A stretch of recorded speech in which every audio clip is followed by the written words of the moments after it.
يا مساء الرعب والهلع والرز اللي بيتاكل في آخر الحلقة. أهلا بيكم في الجزء الثالث من مسلسل خلصني يا رب، المعروف تجاريا باسم لعبة الحبار. وبنفتتح الموسم الجديد بجنازة.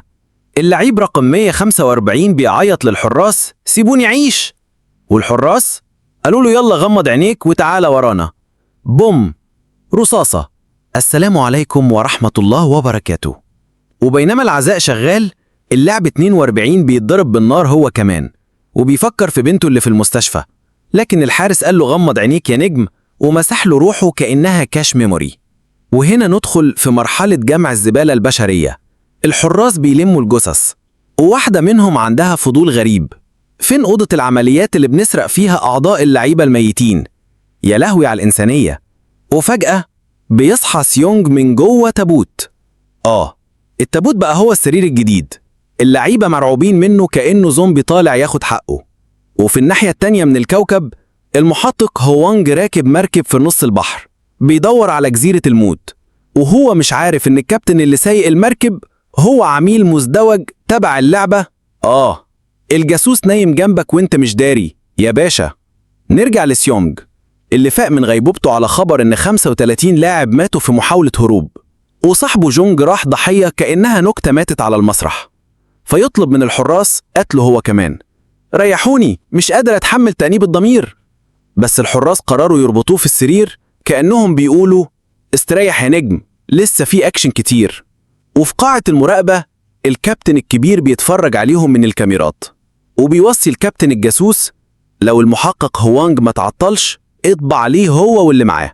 وبعد شوية تصويت، اللعيبة بيقرروا يكملوا اللعب، وكأنهم داخلين على بلاي ستيشن مش على مقبرة جماعية.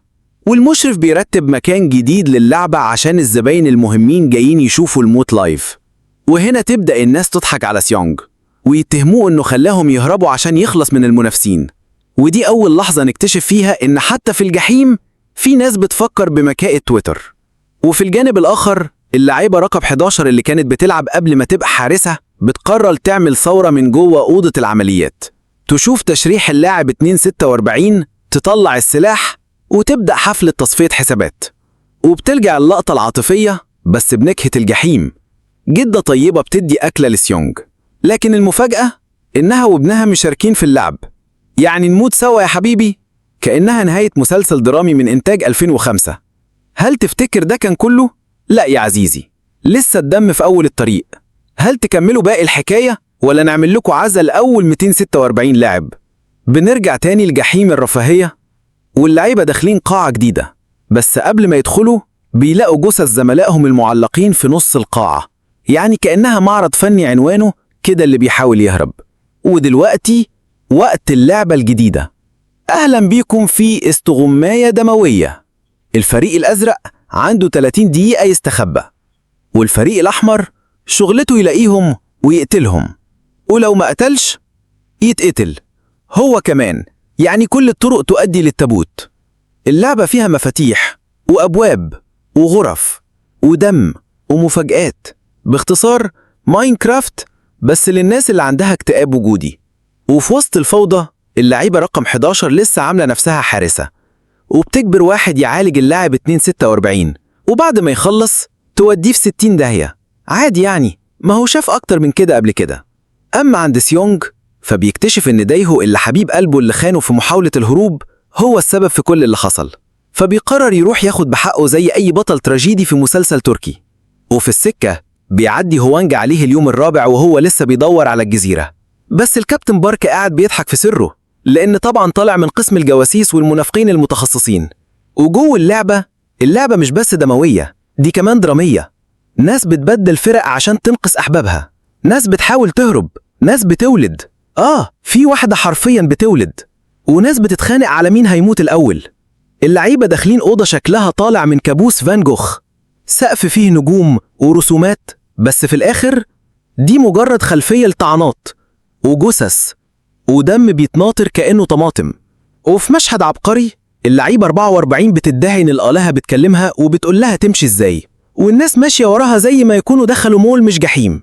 وفي واحد بيحاول يفتح باب بس المفتاح بتاعه غلط، فيجي لاعب تاني يفتح الباب، يدخل ويلاقي الموت مستنيه بأغنية حزينة في الخلفية.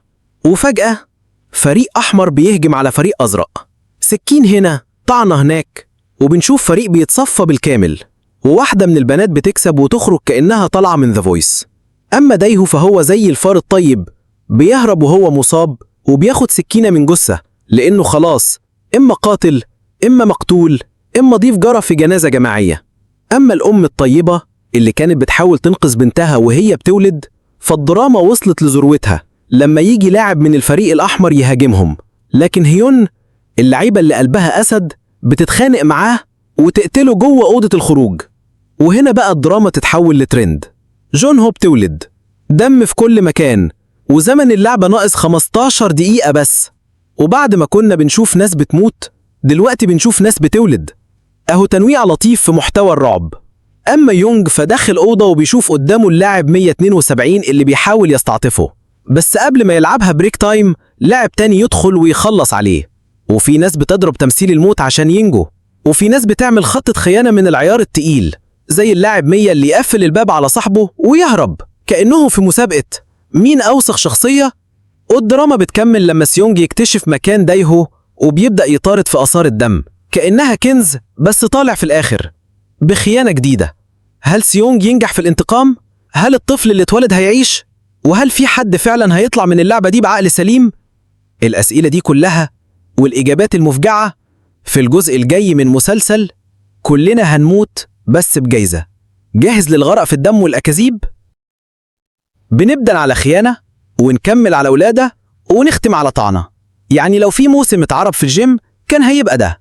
جوه اللعبة ميونج ونام جيو بيشتغلوا كفرقة تصفية، بيقتلوا لاعب ورا لاعب كأنهم في عرض خاص لمجزرة سريعة. وجونهو اللي لسه والدة بتفضل مستنية ميونج ينقذها، بس أول ما بيوصل لها بتقوله بالحرف انت عارف انك خاين وجبان، وبصراحة لو شفتك ماسك بيبي هبلغ الشرطة. يعني الراجل جاي على نية طيبة، لكن قلبها مش ناسي انه قتل صاحبتها قدام عينيها. وفي زاوية تانية دايهو بيجري وهو مصاب، يقابل لاعب يزقه، اللاعب يقع من السلم. نعم مش مهم، المهم ان دايهو طالع بسكينة جديدة. اما الام الطيبة اللي هي جمجة فبتقرر تضحي بنفسها عشان تنقذ بنتها. بتطعن ابنها الحقيقي كأنها بتقول له انا خلفتك وانا هخلص عليك عادي يعني. والناس في القاعة بيتفرجوا بيدوا لايك وسبسكرايب للموت. وفي لحظة سودة بيحاول سيونج ينتحر، بس الحراس بيمنعوه، مش عشان عايزين ينقذوه بس عشان لسه في شوط تاني. وبعدين بقى يدخل الحراس يلموا الجثث، وفجأة بيطلع واحد من اللعيبة ماسك حارس وبيقتله ويخلع القناع، ويفاجئنا انه بيتكلم انجليزي. والله الحراس الكوريين كلهم بيقولوا نيونج هاسيو، لكن التلاتة دول واضح انهم جايين من هوليوود. وننتقل لأغرب لقطة على الإطلاق. جونجا داخلة القاعة شايلة طفل، الناس كلها اتصدمت ما عدا سيونج اللي عمال يبص في الفراغ كأنه داخل اختبار فيزياء. وميونج بقى يتفضح، طلع بيحب جونهو وبيعايز يربي الطفل معاها، وده اللي بيفسر ليه كل شوية بينط يدافع عنها كأنه جاكي شان في مشهد النهاية. وفي وسط ما اللعيبة بيقرروا لو هيكملوا اللعب، المشرف الكبير قاعد مع 5 رجال أعمال بيشكرهم إنهم شاركوا في الموت كحراس، وبيوصفوا ده إنه تكريم لوالده اللي واضح إنه كان بيحب ألعاب الكراسي الموسيقية بس بالرصاص. المحقق هوانج لسه بيهيم على وجره في البحر وبيفكر يرش نفسه زيت دوار الشمس بدل ما يلاقي الجزيرة. وجوه اللعبة مش بس دموية، دي كمان درامية. ناس بتبدل فرقة عشان تنقذ أحبابها، ناس بتحاول تهرب، ناس بتولد، في واحدة حرفيا بتولد، وناس بتتخانق على مين هيموت الأول.